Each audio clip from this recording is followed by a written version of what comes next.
There are a lot of Digimon that we have talked about but have never come to be, from concept designs to beta art and beyond. But what about Digimon that came even closer than that? Digimon that made it all the way to being created specifically for Digimon toys and yet have never been seen since. Never once getting to leave that toy line, or even worse, that toy never making it to production. And today I'm going to list my top 10.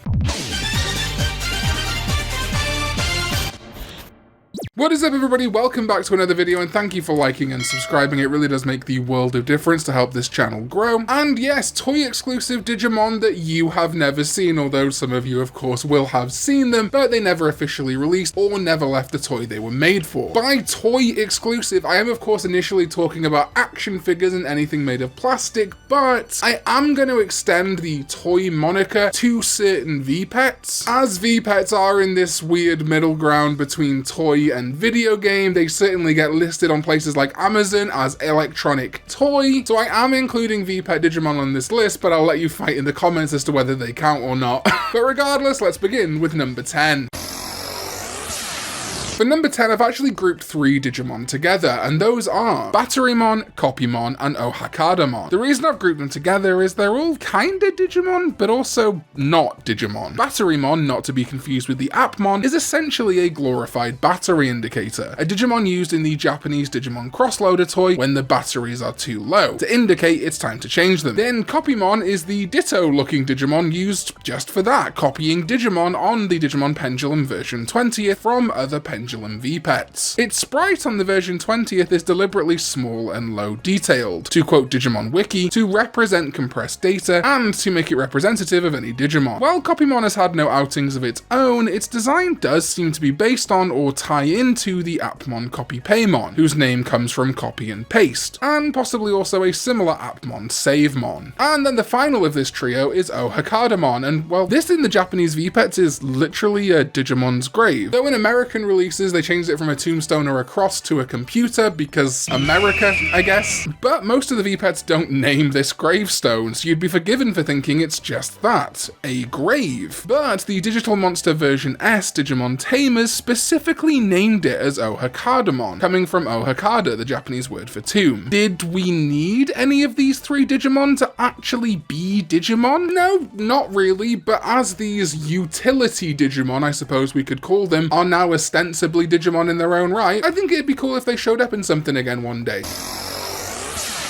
And hey, speaking of Appmon, the Apply Drive toy actually had several Appmon we never saw so much as designs for, and yet sounds for them are accessible in the Apply Drive. I have talked about these before in a couple of other videos, which is why they're my number 9 picks, but to go over them briefly, they are V-Jumpmon, named after the Japanese magazine V-Jump, Jump Plusmon, named after Shonen Jump Plus, a digital manga publication, both of these likely being tie-in Appmon that were intended to be distributed through those respective publications. Gugumon, whose name comes from Google, Guguru, the website. This one has always been the most exciting for me because if there is a Googlemon Appmon, that makes me think that there was a world where all Appmon, rather than being kind of like facsimiles of existing apps and websites, were based on the actual apps and websites. I think that's a really fascinating like AU idea. Then Santamon, who is, well, Santa. And finally Supermon and Speciamon, who we have no real leads on, but interestingly Supermon would have been a super level Appmon, equivalent-ish to the champion Digimon level, and Speciamon would have been ultimate, equivalent to somewhere around the JP terminology perfect or indeed ultimate, aka mega in the dub. So Supermon and Speciamon kind of line up just to the grades of Appmon, so I wonder if they might have been instructional Appmon, teaching them how the app levels work, or maybe they were just supposed to be Digivolutions for Gatchmon.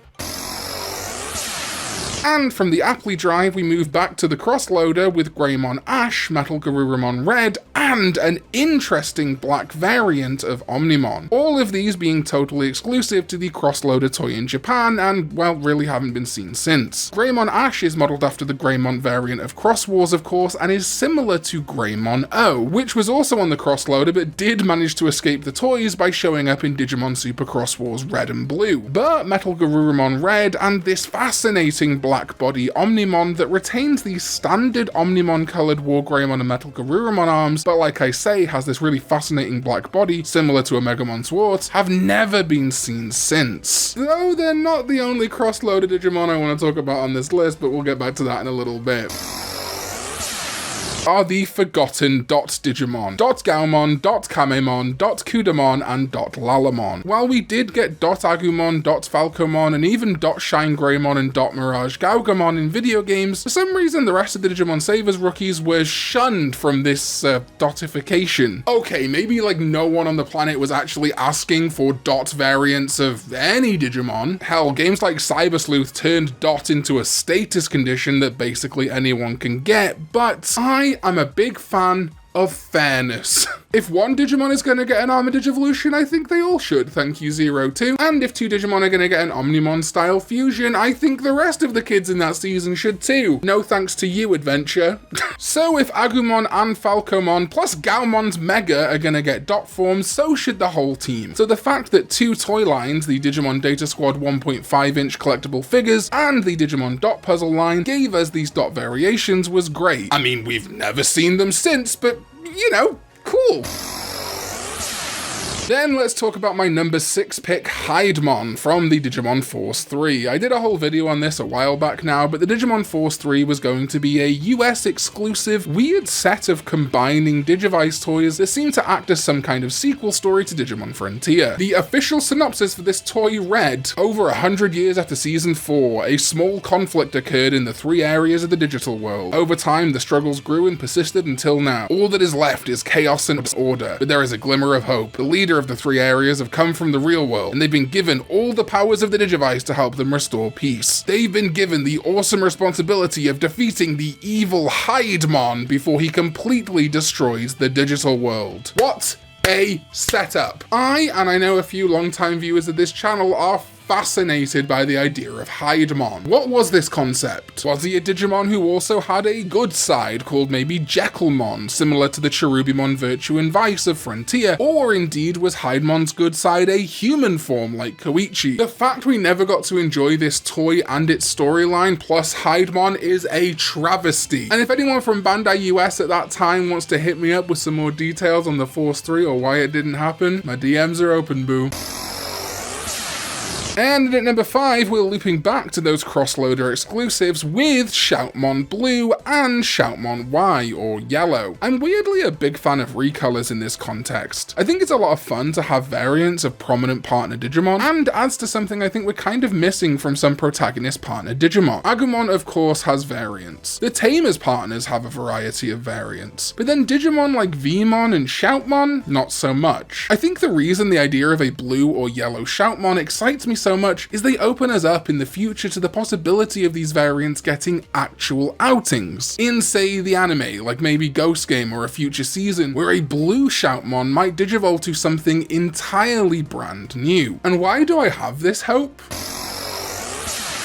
Yes, in at number 4 is Skull Knightmon White, and the reason it gets its own listing is because it is even more unique than the Shoutmon variant and indeed Greymon Ash, Metal Garurumon Red, and the Black Omnimon variant. You see, it used to have its own Skull Knightmon brothers. For a while there, a good few Skull Knightmon variants were toy exclusive. There was Skull Knightmon BR, or Black Red, which was a cross-loader exclusive that eventually made its way to Super Cross Wars. Still a Japanese exclusive, but it at least left a toy. But also Skull Knightmon Naginata mode and Skull Knightmon Arrow mode. These modes of Skull Knightmon were entirely action figure exclusive from the Digimon Cross Figure Series 07, being toy exclusive for an entire decade before finally getting acknowledged in Digimon Adventure 2020. And while they weren't full-on mode changes and rather just weapons that Skull Knightmon wielded, it still means that retroactively Digimon like Shoutmon Blue and Yellow, the Dot Digimon, and the rest of the Digimon on this list might legitimately have hope of becoming real one day. And a set of Digimon that I would love to become real in that way are the Digimon Reboot figure kit versions of Gallantmon, Angemon, and Devimon. Now I know what some of you are going to say, but while technically never designated as variants, these designs that were meant to be more reminiscent of Gundams are definitely new or modified designs rather than being as one for one with the original designs as they could be. And while you could argue the same of the amplified model kits, I just think these are in a whole different league. And it's not like it would be the first time where a Digimon with exactly the same name was a variant variant, I'm looking at you, Agumon 2006. Only one figure kit in the Digimon reboot line ever released, and that was Omnimon, which oddly enough was the least different to its normal version out of the lineup. But when we look at these concepts, at Gallantmon we see an entirely different shield and lance, Angemon being a whole goddamn mech, which is on brand for this line, and Devimon also having these super big mech vibes, but also feeling straight up like an evolution of Devimon, like a metal Devimon or a neo-metal Devimon or something. We could argue the toss all day on whether we want to consider these different Digimon, but the fact remains the same. These designs are toy exclusive and never even released, so we never got to see them. The reasons for the seeming cancellation of the Digimon reboot line have never been made public, and Bandai did seem to divot quite heavily into the Figureize Standard Amplified and Figureize Standard kit line. Maybe it was thought that the reboot designs were too radically different, too much like variants, to sell well, but whatever the reason, I adore these redesigns and would love to see them come back some way in the future. Maybe, ideally, the Digimon reboot line would actually release fully one day, but maybe we can just see some of these designs crop up, I don't know, as like alternate skins in a video game or something. My penultimate pick is Kentorusmon Burst Mode. Isn't it interesting how this list keeps working together? Appmon, Cross Wars, and Savers all having these recurring themes of missing toy line Digimon. And Kentorusmon Burst Mode is no different. This is a Digimon Neo version 2 exclusive burst mode for Kentorusmon. The Digimon Neo version 2 itself was exclusive to China, and also featured the evolution lines of Agumon, Gaomon, Lalamon, and Falcomon alongside Kudamon. So basically the entire Savers roster besides Kamemon, and as all the others on the VPET already had burst modes in Savers, the Digimon Neo gave Kentorusmon one too. Sadly, much like the blast modes in the Japanese Digimon Axel VPET, we have never seen Kentorusmon burst mode outside of this VPET sprite, but I do have hope we might one day. Another formerly Chinese exclusive Digimon Blucomon is now a mainstay of the Digimon franchise, appearing in places like the Vital Bracelet and the Digimon card game worldwide. And with Digimon Savers 20th anniversary only 4 years away, I could definitely see Kentorusmon Burst Mode finally being given proper art and a reference book listing, alongside a release on something like a set of Digimon Savers dim cards, or maybe even a 20th anniversary Digivice IC. Hashtag bring back Kentorusmon Burst Mode. And my final pick, my number one, is Gallantmon Chaos Mode. This is such an interesting toy-exclusive Digimon, and the Digimon that sparked this entire list. A dark, evil version of Gallantmon Crimson Mode, created exclusively for the North American Warp Digivolving figure line, but a concept that I think is amazingly cool. We have a Chaos Gallantmon, but have never seen an official parallel to Crimson Mode for him. A Digimon that is supposed to be the knightly form of Megidramon, being denied its own big mode change is crazy to me. Bandai Japan did kind of create something like this in Chaos Gallantmon Core from Digimon Dawn, but it's literally just a recolored Chaos Gallantmon fused with the Chrono Core. But Gallantmon Chaos Mode is so much more. I see people complain a lot about toy exclusive forms for media, but I'm actually like kind of a huge fan of it. Bandai US had a field day with this kind of thing, with Power Rangers toys making exclusives like Silver Titanus, as well as Mammoth Ranger, T-Rex Ranger, and Triceratops Ranger for the RPM toy line. And I wish they'd have taken those kinds of creative liberties with Digimon too, because it's Digimon like Gallantmon Chaos Mode that set my little fanfiction mind whirling at possibilities and video ideas. So I guess what I'm saying is make more toys for shit that doesn't actually exist? Maybe not.